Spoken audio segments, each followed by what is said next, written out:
যারা যারা অন্নপূর্ণা ভান্ডারের আবেদনপত্র জমা দিয়েছিলেন তাদের আজকে থেকে অ্যাকাউন্টে টাকা ঢুকতে শুরু করবে, এমনটাই জানালেন মন্ত্রী অগ্নিমিত্রা পল। প্রকল্পের উদ্বোধনের পর রাজ্যের প্রতিটি ব্লক, পুরসভা এবং কলকাতা পুর নিগমে নির্বাচিত 100 জন উপভোক্তার হাতে অনুমোদনপত্র তুলে দেওয়া হয়। তার সঙ্গে সরকারের এই প্রকল্পের নয়া প্রকল্পের সার্বিক রূপরেখার কথা বলেন তিনি। আমরা আগামী দিনেও অনেক যোজনা মা বোনদের জন্য এবং ভাইদের জন্য নিয়ে আসবো।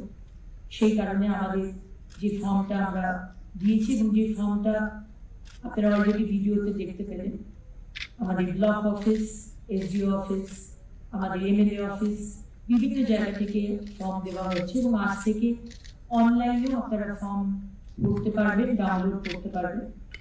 সেখানে আপনারা দিয়ে আপনাদের যা যা ডিটেলস চাওয়া হচ্ছে সেখানে দিয়ে দেবেন এবং উইদিন 5-7 ডেজ এই টাকাটি আপনাদের ব্যাংকে ঢুকে যাবে।